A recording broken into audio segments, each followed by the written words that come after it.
Hello. अभी आप click कीजिए Hello, ना, उसी पर क्लिक कीजिए। अभी अभी चालू हो गया। Probuddhananda again in Bhagavad Gita, in the story of welcoming you all in the story of Bhagavad Gita. Uh, and It's my pleasure that uh, I have received a lot of comments and a lot of messages. Some of you uh, have sent me some questions, which I'm going to uh, answer very shortly because we are a little busy. Uh, we are doing a lot of works here, service to our to the people who are in distress. So uh, because of this lockdown and because of this pandemic, as you all know that uh, our country is going through a lot of difficulties. So uh, it's also the difficulty of many of our brothers and sisters. So International Vedanta Society wants to stand by them, to be with them in this uh, difficult time of or in this difficult time. And I thank everybody who have contributed in this service. You have received contribution from a lot of people, unexpected people who have called us and who have conveyed their support, and they have also supported us financially in this job. So this is a great work that is going on. So many people are involved, so many boys, so many young boys are involved, and we also have some assistance from some of the local administrators.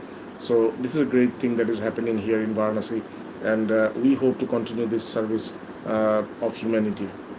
So coming back to Bhagavad Gita, as I as I told you that I'm getting a lot of messages, and eventually I'm going to answer every message because tomorrow is Sunday, so I will be free a little bit because today I had two classes as well as the service. So tomorrow I will have some space where I can respond to your letters and your messages. Thank you very much for watching, and today we are going to start this Bhagavad Gita. So, as usual, before starting, let us pray. Let us pray to God. Let us pray to our Master, our Guru, so that this knowledge of Bhagavad Gita, it reveals within us. We don't use our intellect, or we don't use our mind to understand this. Uh, Let this Bhagavad Gita, spontaneously reveal itself unto us. So let us start with this prayer, and just a brief meditation for 1 minute, and then we go into the subject we are discussing. Thank you very much.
So welcome back.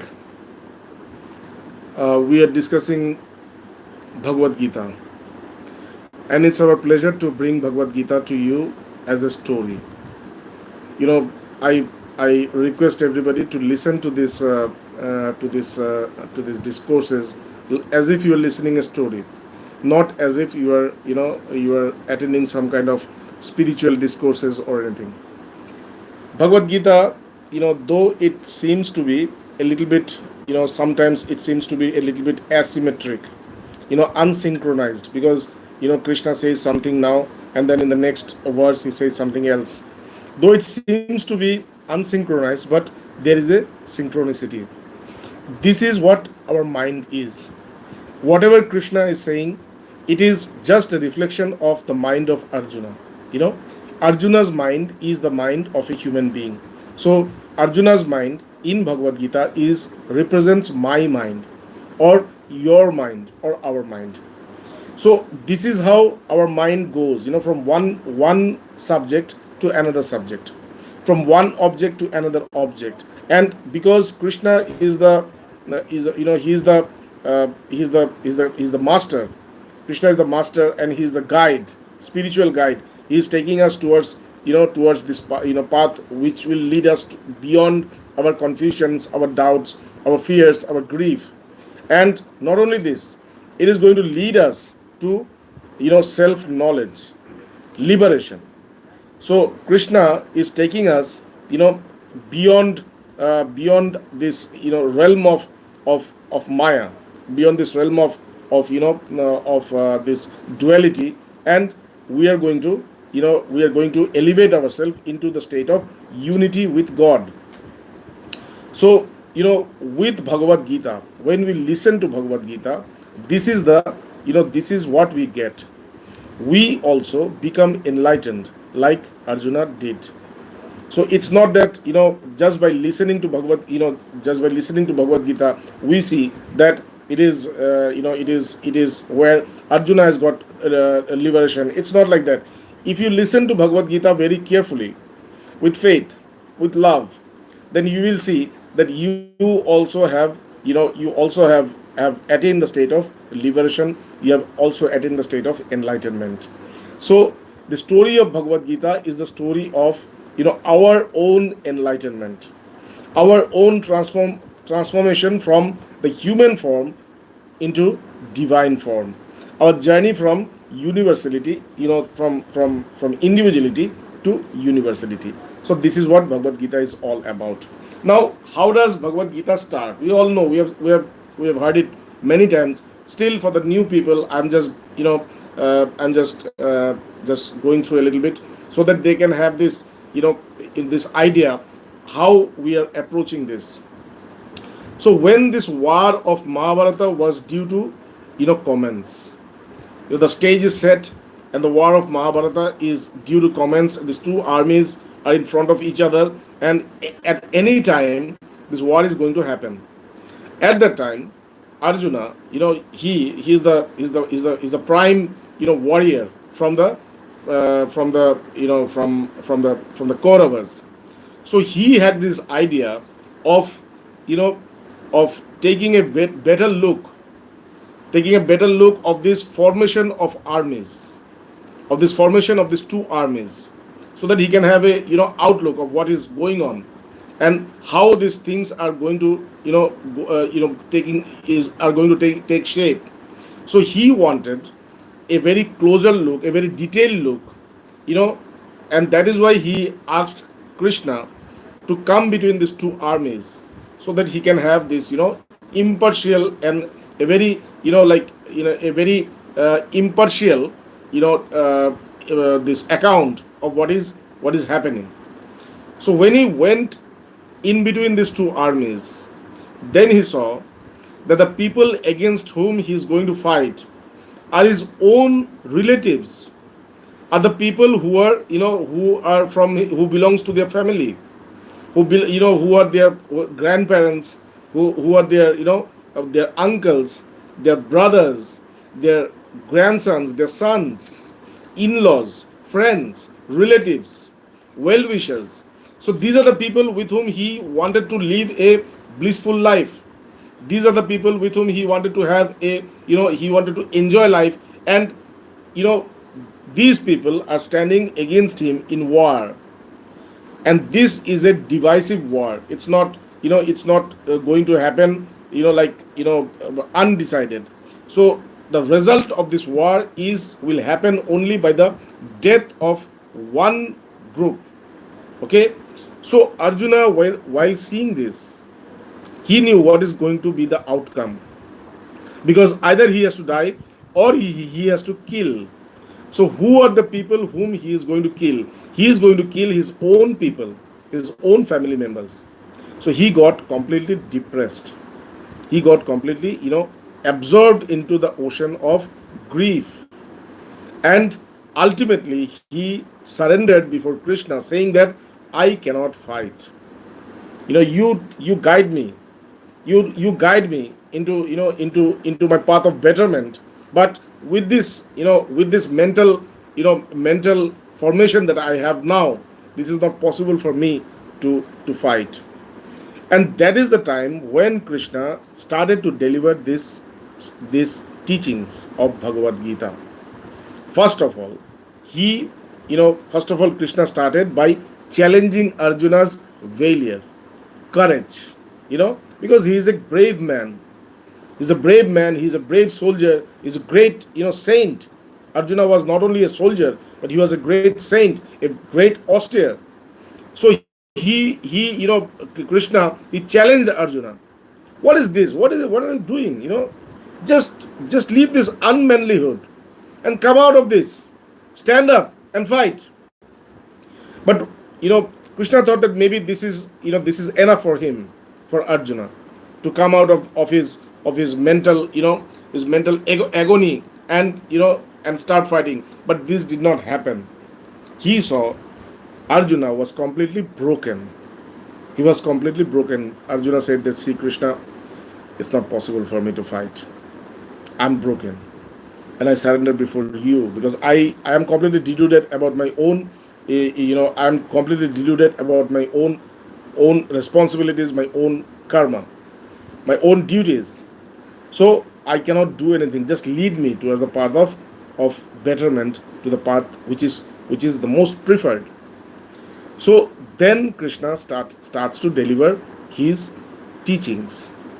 The first thing that Krishna tells Arjuna is the knowledge of the self. This is the most important thing that we all miss in our life. We have the knowledge of everything. We have the knowledge of the whole universe.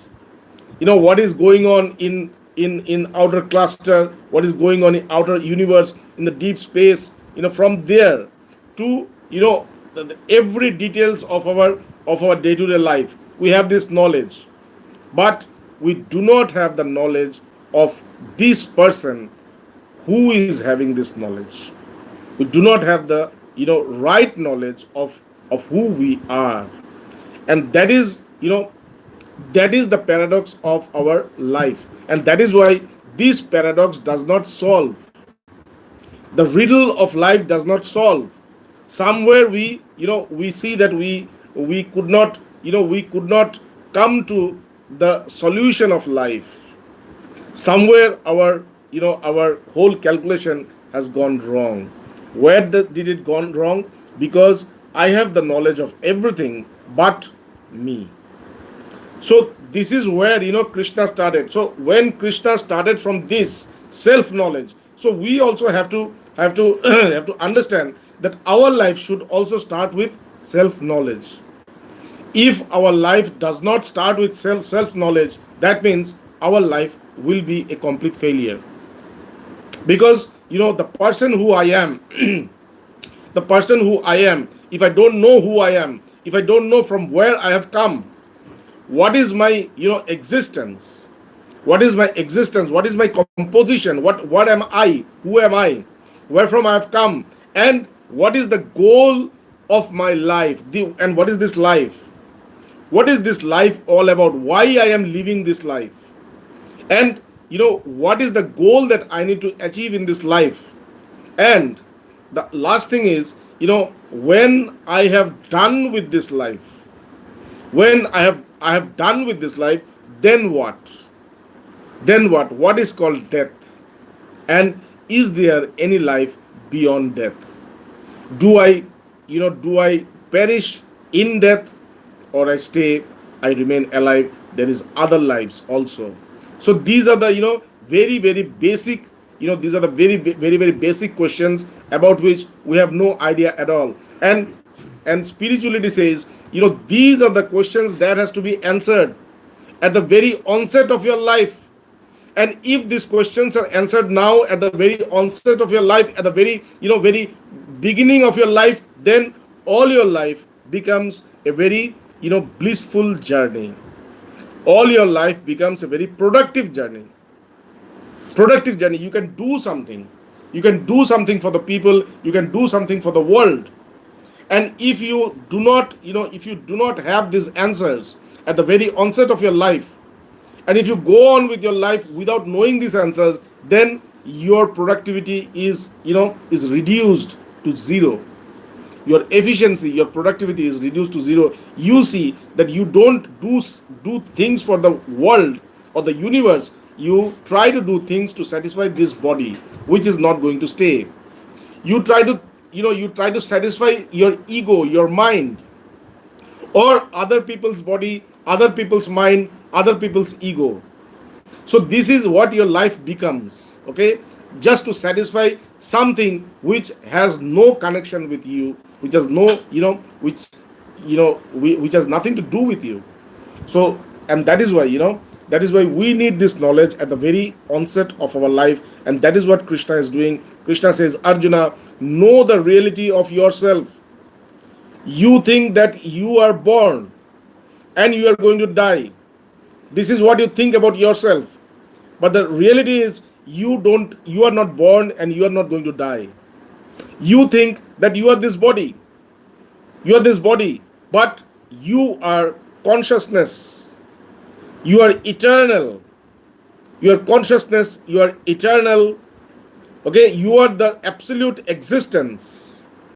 You are the absolute existence. You don't die. You are not limited within this body. You are everywhere. You are a nityam sarvagatam sthanur achaloyam sanatana. You are that which is eternal. You are that which is everywhere, which is omnipresent. You are not only present in this body, you are present everywhere. And you do not have any vibration at all. When you see your mind, you see there is so many vibrations. Always, there is this coming and going of thoughts. Every time, with every passing moment, you see new thoughts, and every time, there is no stability, there is no silence, there is no calmness, there is no stillness. There is always a vibration going on within your mind. But it says you are vibrationless. You don't have any vibration at all. You are supreme silence. You don't have supreme silence within you. You are that supreme silence. You are that calm and composed being. Nitya sarvagata sthanur achaloyam. You don't move at all. Our life is a movement from here to there. Always we are on the move, on the run. But it says you don't move. Why? Because where will you move? You are infinite. You are everywhere. You are everywhere. Where will you move? There is no space for you to move anywhere, because you are everywhere. Because you don't know yourself, that is why you think that you move. You don't move. Your body moves. Hello. So you don't move. You think that you move. But because you impose yourself in the body, that is why you think that you move, but you don't move. Your body moves, but you cannot move. Why? Because you are that infinite soul, you are that infinite consciousness, which does not, where there is no space at all to move anywhere. So, Nitya Sarvagata Sthanur Achaloyam, you don't move. And Sanatana, you are that changeless. Every time in our life we see change. We say change is the constant of this life. That is what we say. We say change is the constant. Our body changes, our mind changes, our environment changes. Everywhere there is change. But it says You are the changeless. Now, what is that changeless? The one which is truth does not change. Everything changes. Why? Because that is not truth. That is a passing phenomenon. It was something before, now it is something, and after some time it is going to be something, and that is why it does not, that is why it's not true. Because there is change, there is no truth at all. Okay, but it says that you are the changeless. You are the changeless means you don't change at all. You are the truth. You don't transform, you don't modify, you don't mutate. You don't mutate. This is what you are. This is what we all are. We are the eternal, infinite consciousness by nature. We are the eternal, infinite consciousness by nature, and this nature has to be realized. And if we do not, if we do not realize our nature, then we are also bound to be, in the crossroads, like Arjuna now is. We are bound to come to a point where we completely get deluded, about our own duties. So this is what Arjuna is, because he does not know the truth of his own existence, and that is why Krishna starts with this. Who are you? What is your existence? Now, when he has completely infused the mind of Arjuna with this knowledge of the self, when the mind of Arjuna was enlightened by the knowledge of self, then Krishna saw that his mind is working, his movement, his body language has changed. He's accepting, he's absorbing his teachings. At one point, Arjuna was completely in a denial mode. He was rejecting everything. He didn't want to receive anything. He didn't want to accept anything. He didn't want to hear anything from Krishna. But now he sees that while Krishna is is going on with his teachings, is going on with this knowledge, one after the other. When this flow is happening, then he could observe that Arjuna is also absorbing that knowledge, and he is also getting enlightened. He is getting interest. He is also getting interest. So when his mind is filled with knowledge, then a question comes: how to attain this knowledge? Because if this knowledge cannot be attained, then this knowledge does not have any significance in our life. It can be very supreme knowledge, but if it does not have any practical implication in my life or your life or our life, then this knowledge does not have any significance. It doesn't have any importance. It's as good as ignorance, because it is not going to help me at all in my life. So this knowledge of the self, this knowledge which cannot be perceived, avyaktoyam achintoyam avikaryoyam uchyate, this knowledge has been said to be avyakta. It is unmanifested. This knowledge cannot be manifested. Achintoyam, it cannot be perceived also. So this knowledge is unmanifested. This knowledge is, it cannot be perceived. And abhikaryoyam, and this knowledge does not change. It does not, it does not mutate. So when this knowledge is like this, it cannot be perceived. And when this knowledge is not manifested at all, how can I receive this knowledge? How can I attain this knowledge? And this is where the secret of spirituality is all about. The guru, the spiritual guru, he is the only person who is capable to infuse this imperceptible knowledge into the heart of a disciple and makes that knowledge perceptible. He is the one who can infuse this incomprehensible knowledge into the heart of the disciple and make this knowledge comprehensible. Not only that, he makes the disciple realize this. He makes the disciple realize this knowledge also. Okay, so that then he saw that Arjuna is getting interest. He's getting interest, and he wants to know the way by which he's going to attain this knowledge. And that is the time when Krishna started to talk about karma yoga, a very simple way to attain the most difficult knowledge of the world. The difficult knowledge of the world is the knowledge of yourself, of your own identity, of my own identity. This is the most difficult knowledge. Okay, so a very simple path has been laid by Krishna as karma yoga. So before going into the aspect of karma yoga, Krishna says, you see Arjuna, this karma yoga, this neha bhi karmana shosti prattavayo na vidyate. With the help of this karma yoga, you are going to attain infinite results. That is, the result of karma yoga is infinite. Means, if you follow karma yoga, you are going to attain the infinite. What is that infinite? I am that infinite. You are the infinite by nature. Satyam Jnanam Anantam Brahma. Our nature is Ananta, that is infinite. That is our nature. So by practicing this karma yoga in our life, we can attain infinity, our own infinite self. Okay, and neha bhi kramana shosti prattavayo na vidyate. And if you do any mistake while performing karma yoga, that is not considered to be mistake. Why? Because your intention of performing karma yoga is more important than execution of karma yoga. So if you intend to do karma yoga, if you intend to perform karma yoga, that is the most important thing.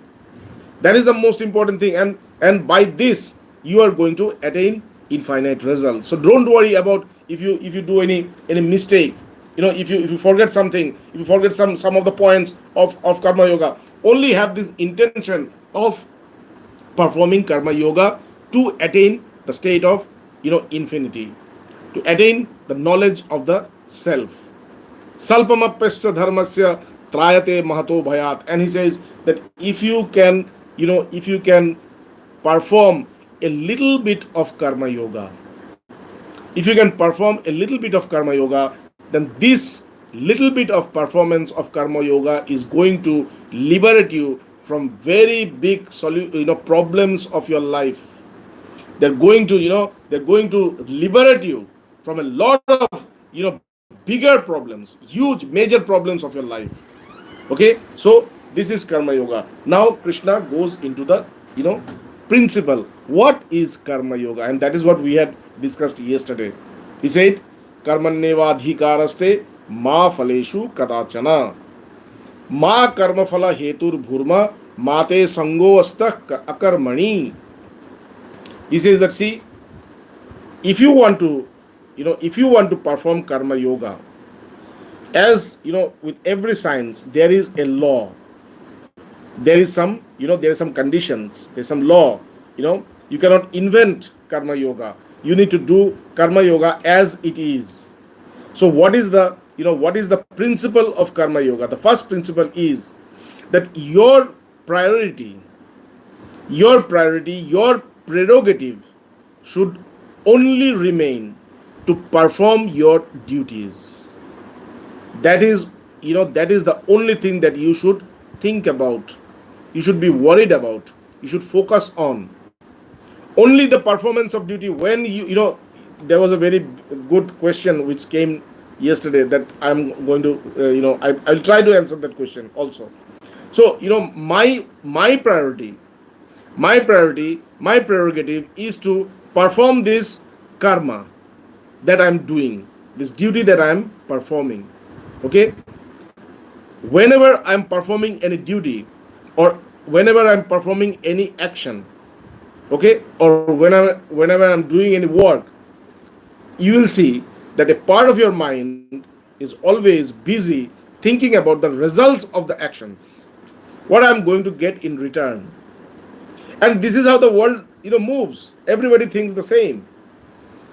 Everybody does these actions and everybody thinks, okay, I'm doing this action now. What am I going to get the return? Means, the major part of their mind is engaged in the thought of returns, of results, and the karma is performed by a very small portion of their mind, fraction of their mind, and the major portion is always busy thinking what I'm going to get, what I'm going to get, and if they don't get what they have expected, then they get depressed.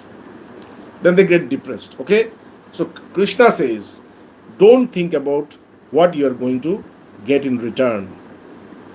Only think what you are going to, how you are going to perform this action. Just devote yourself wholeheartedly into the action. Now there was a question yesterday which came to me, which is very relevant. Swamiji, when we perform actions, so sometimes we see that we are standing on a crossroad. We cannot determine which action to partake. We have two options always within us, and there is no way that we can determine which one to take. What I do, I can share my own experience, I can share my own way of performing action. Whenever I come to a point where I have to determine which way to go, the only thing that I do is I sit down and I think about each one of the ways. And when I think about way one, okay, this is one way of doing one work, and this is number one. So when I'm thinking about way one, I see that though I want to do it in the way in this way, but I feel a lot of vibration within my mind. I don't feel happy. I don't feel peace. I don't feel peace. I don't feel this, the sense of serenity within me. There is disturbance in my mind. Though that is an easy path for me. That is the path which I have been choosing for my whole life. And because I have been choosing that path for my whole life, that path is very known to me, very easy to me. But while I'm thinking about that path, I see that it creates ripples in my mind. It creates ripples in my mind, and because they create ripples in your mind, they create ripples in your heart. That karma, that path should be rejected. Now path B, path 2, okay, this is a path which I have never taken.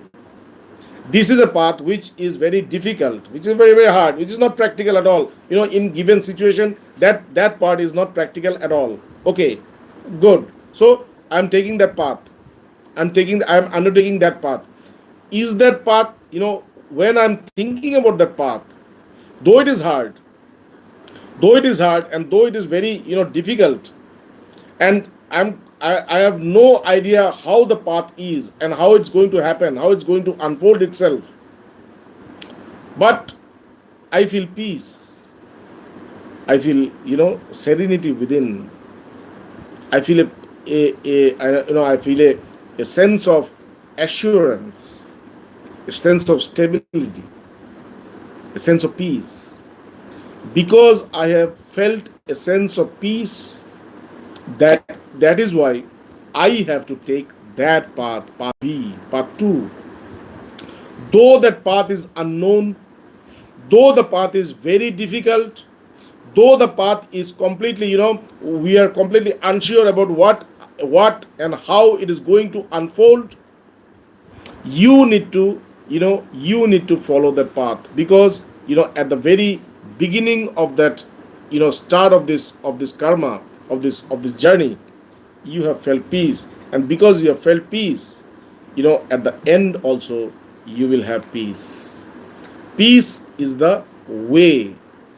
Always determine your way through peace. If you feel peace in any of the paths you undertake, know that path is right. And while you are moving in a path and you don't feel peace at all, there is a lot of fear, there is a lot of doubt, confusions, and there's a lot of lot of mental distractions. Though it's known to you, you need to reject the path completely. You have to come out of that. Okay, so be brave. Be brave in choosing your path, because it is the brave who really attain success. People who have fears, people who compromise, people who follow others, they seldom attain success. It is some who who follow their heart, who follow the peace of their heart, though the path is full of challenges, but that path will give them accomplishment, success. Okay, so that is your path. So Krishna says that whenever you are performing an action, whenever you are performing an action, your priority should be to only focus on the actions. Don't focus on the results. Don't think about the results at all. Forget about them. Before doing before getting into this karma, always tell your mind, just do it.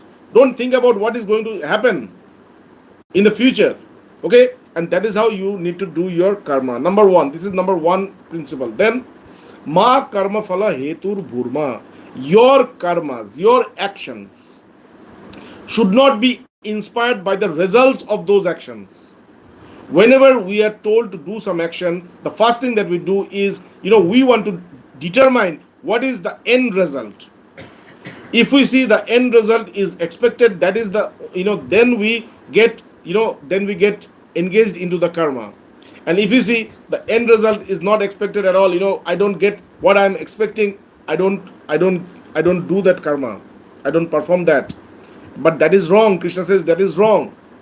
Whenever you have a karma at hand, whenever you have an action at hand, your work is to complete it. Your work is to perform it, complete it wholeheartedly, with a full mind, with a full devotion, with a full sincerity. That's all. Don't think about what you are going to get. Okay? So ma karma phala hetur bhurma. Your karmas, the results of those karmas, or the expectation of the results of the karmas should not be the reason of your performance of karma. They should not be the reason. The reason should only be to perform karma. When I am here in this world, I need to do karma. Every time I need to do karma, and that is what is the law of nature, and that is what I have to do. So when I need to do karma, let me just do it and forget. Okay? Ma karma phala hetur bhurma. And then mate sangosta akarmani. And we should not be attached to laziness, inactivity. Never you should think that you have attained something very comprehensible, that you don't need to perform any action. This is wrong. Always you need to do something or the other. Okay, so don't get attached to inactivity. So this was what we had discussed yesterday. Now he is going one step ahead. Now he is going one step ahead. He is talking about karma yoga with the perspective of knowledge. Karma yoga is never a karma yoga. It is never about actions only. It is about amalgamation of knowledge and action.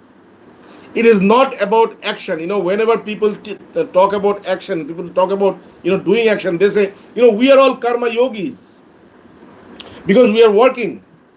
Working has nothing to do with karma yoga till you have a very synchronicity with the knowledge.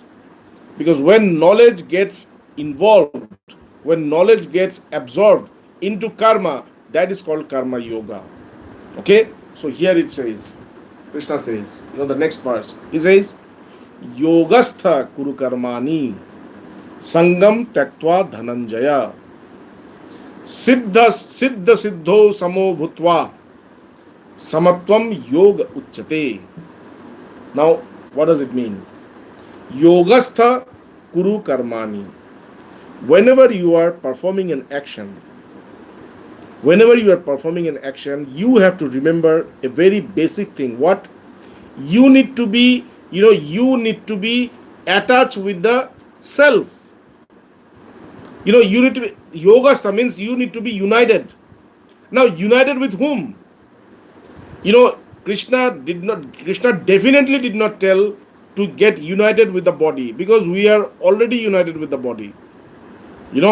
Krishna did not tell us to get united with the mind or the intellect or the ego or this world, because that is what we are, presently. That is the reason of our ignorance. That is the reason of this life, that we cannot determine the right path. So Krishna definitely did not tell us to get united with the body. He did not tell us to get united with the mind, the intellect, the ego, the world, or the karma.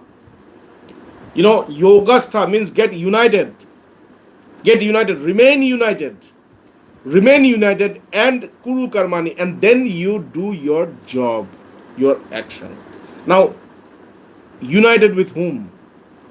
If he is not talking about union with the body or the mind or the intellect or ego or world or karma or the results of the karma, which is generally the case with us. While performing any karma, we get attached to the results of the karma.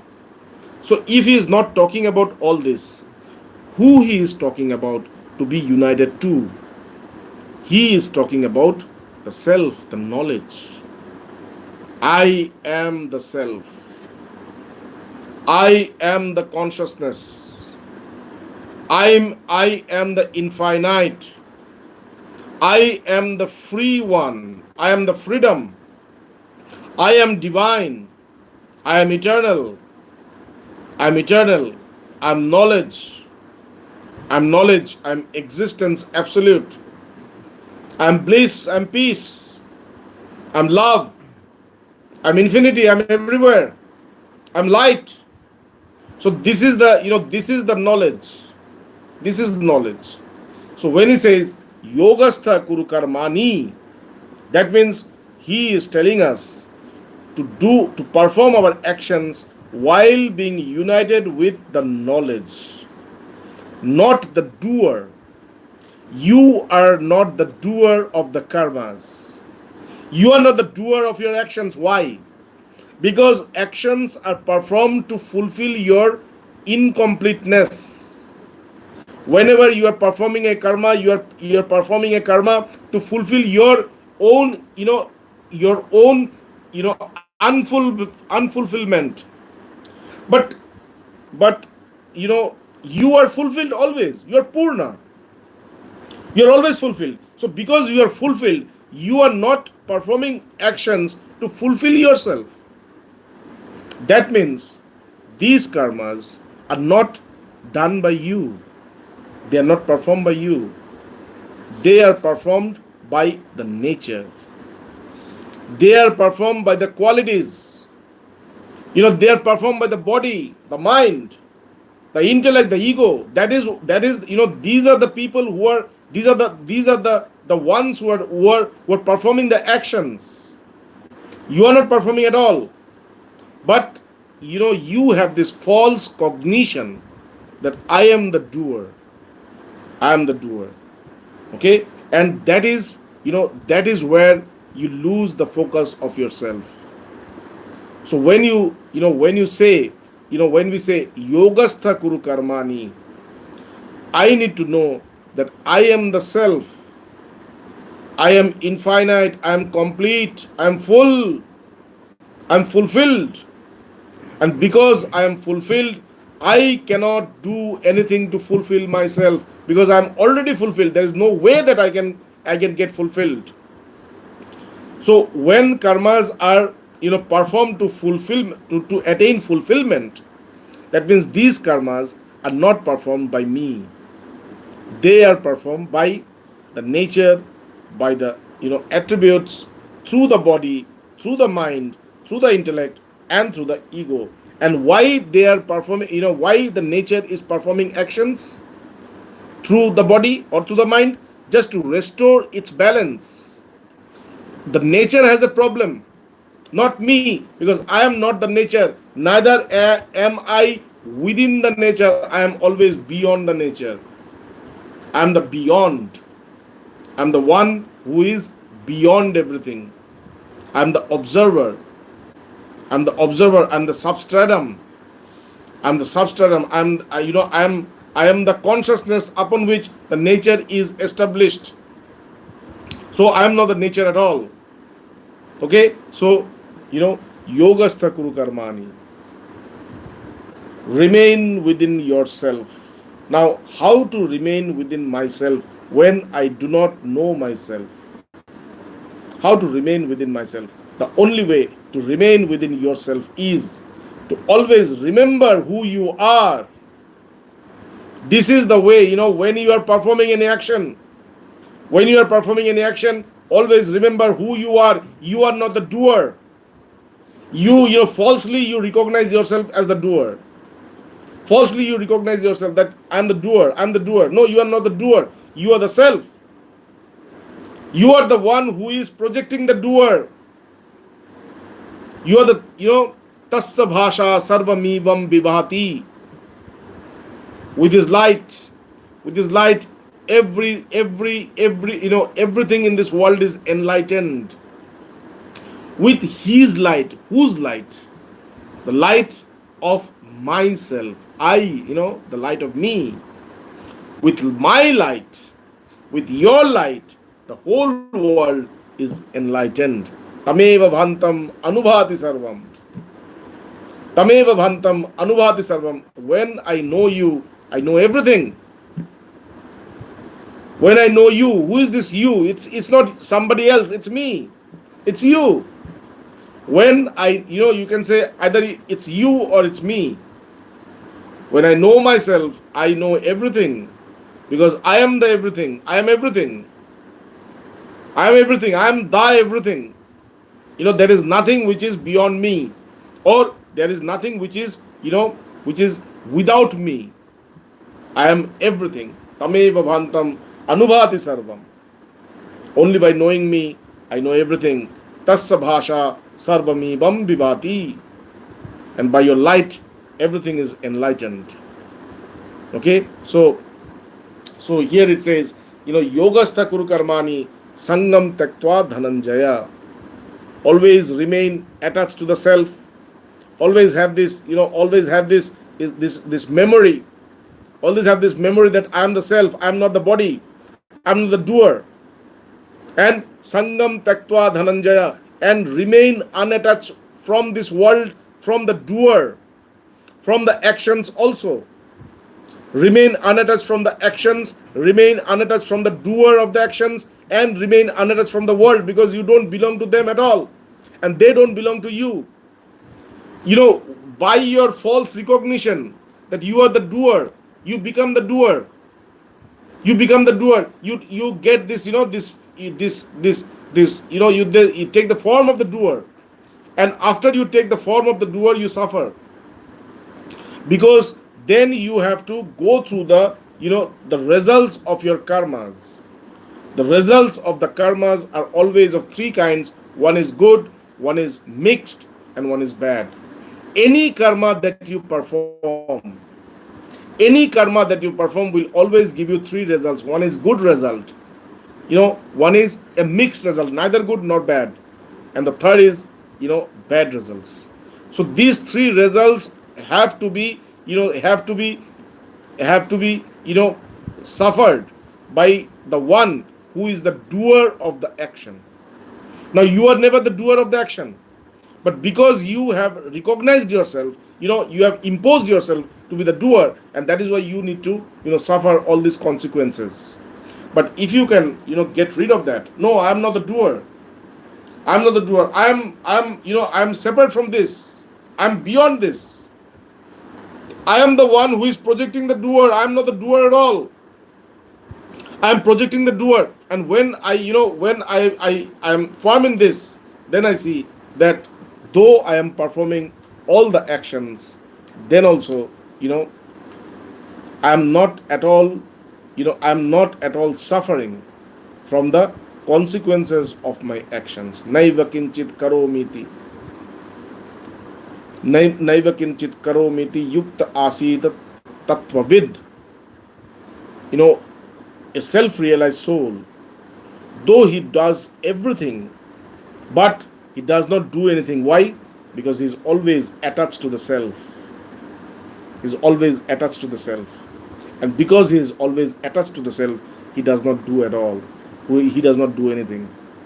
Whatever, actions we see that he does, it is been done by the body, it has been done by the nature, and he is completely aware about that.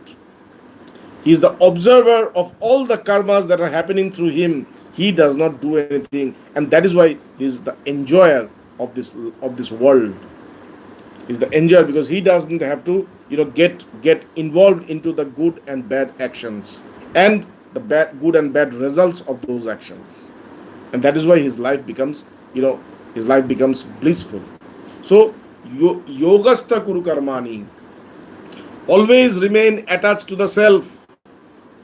And if you cannot remain attached to the self, at least have this full recognition, full cognition that I am the self. Always have this full conviction. Have this full conviction that I am the self. I am not the body at all. I am not the body. I am not the doer. I am not the doer of this action. I am not the doer. I am not the mind. I am not the intellect. I am not the ego. I am the self. I am the self. I am the consciousness. Okay? Always have this recognition. Always have this firm conviction within you. Yogastha kuru karmani. Sangam taktva dhananjaya. Remain unattached from all the attachments. Attachment with the body, attachment with the mind, attachment with your ego, attachment with the karmas, attachment with the doer of the karmas, attachment with the results of the karmas, attachment with the world, attachment with everything without you. Just remain away. Just remain unattached from everything, and just remain unattached from the karmas, from the doer of the karmas, from the results of the karmas, from the world, from your own body, from your own mind, from your own nature, from the qualities that you have, sattva, raja, tama. These are all qualities. These are not you at all. Okay? So, yogastha kuru karmani, sangam taktva dhananjaya. O Dhananjaya, O Arjuna, remain in the self. Remain in the self. Remain absorbed in the self. Remain united in the self, with the self. Always remain united with the self. Yogastha. Yogastha, if you cannot do this, then remember who you are all the time. All the time, remember who you are. You are the self, you are consciousness. Remember this. Yogastha. Okay? And this is the only way to remain, united with the self. Remember who you are. Shoham, Shoham, Shoham. I am that, I am that, I am that. I am not this, I am not this, I am not this. Whatever I see as myself, I am not this. I am that. I am that which cannot be seen, which cannot be perceived, which cannot be manifested, and which cannot be known. I am that. Okay? So, always remain aware about this fact. Who you are. Tattvamasi, Tattvamasi, Tattvamasi. You are that, you are that, you are that. Always remain conscious about this. Even if you do not, even if you cannot realize this, remain aware about this fact. You are that. You are that. Yogastha kuru karmani. And by remaining with this, with this consciousness, with this awareness, that is, just do the karmas. By remaining with this awareness, perform your karmas. Yogastha kuru karmani. Sangam taktva dhananjaya. O Dhananjaya, O Arjuna, remain unattached from the body, from the mind, from the intellect, from the ego, from the actions, from the knower of, from the doer of the actions, and the results of your actions remain unattached, because these are not, they don't belong to you, and you don't belong to them. They are always separate from you. Okay? Siddha siddho samo bhutva. Now, whenever you are performing an action, so either you are going to get success or you are going to be, get failure. So when you are having success, you become very happy and successful. And when you have failure, you become demoralized, depressed. He says, treat these two as the same. Siddha and asiddha, that is, success and failure, are the same. They are not two separate entities. They are the same entities with different color, different taste, different order, with different texture. The same thing. Now it is success, the next moment it is going to be failure.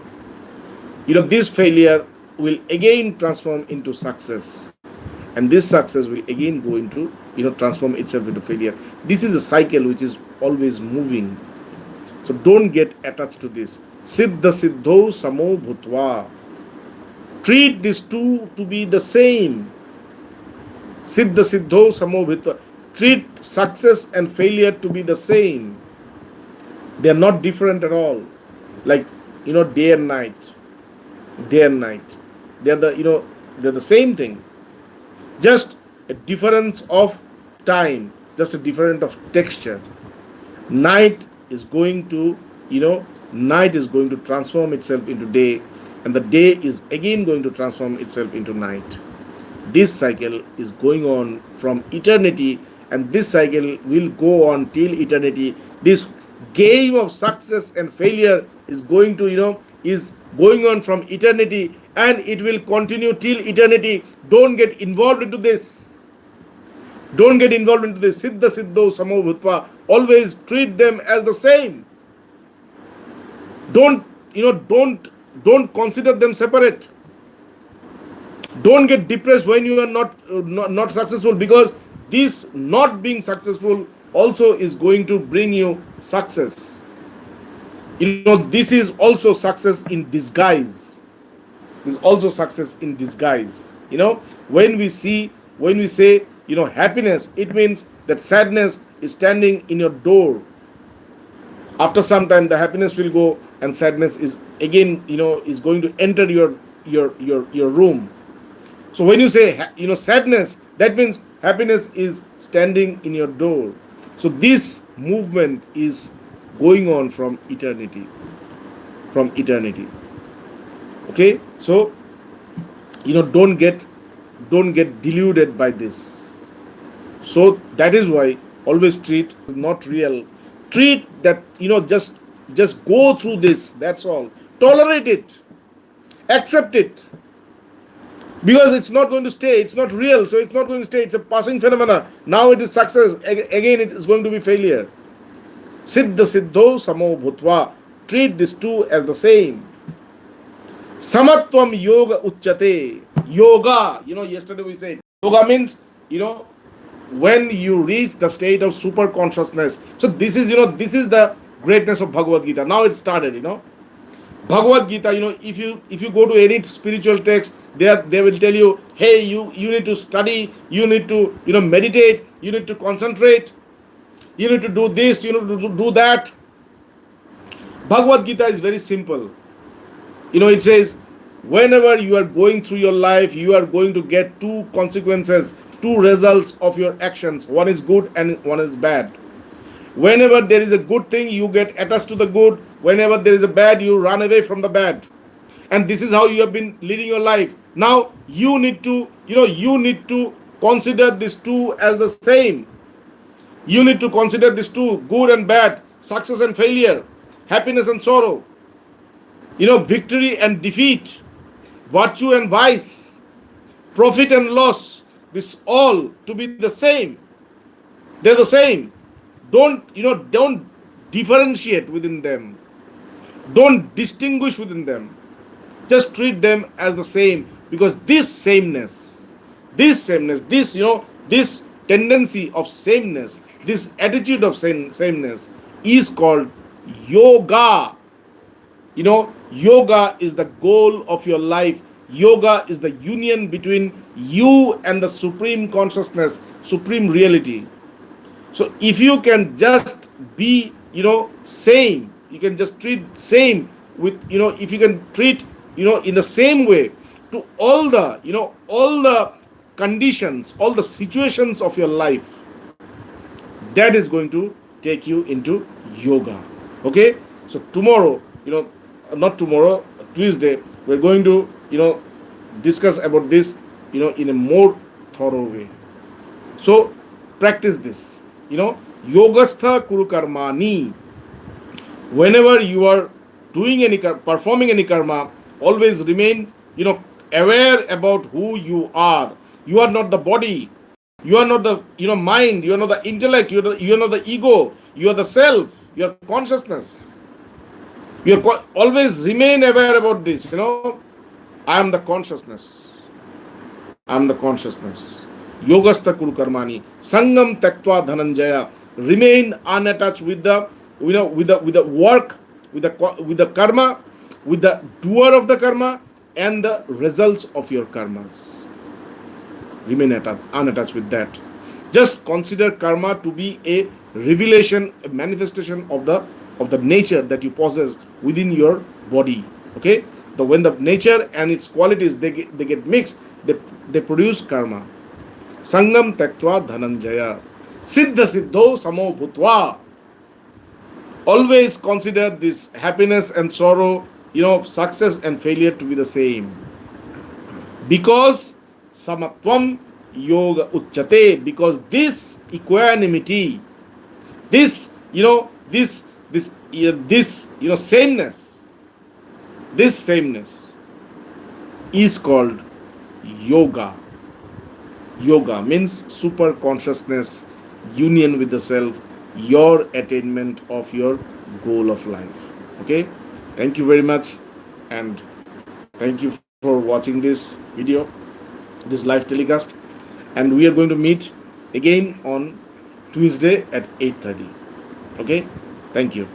So we're going to meditate for 2 minutes, and then if you have any questions, you can write to me, and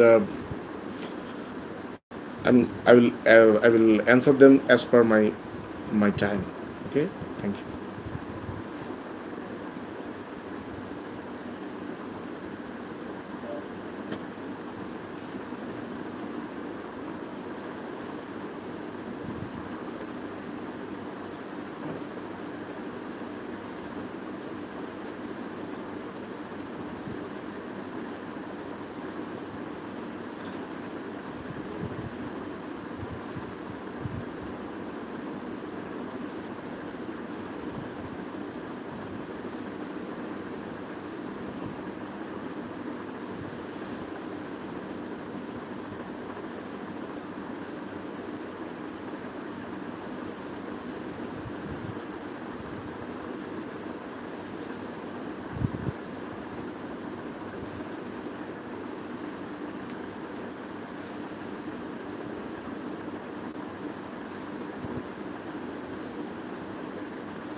Thank you. God bless you all. Thank you.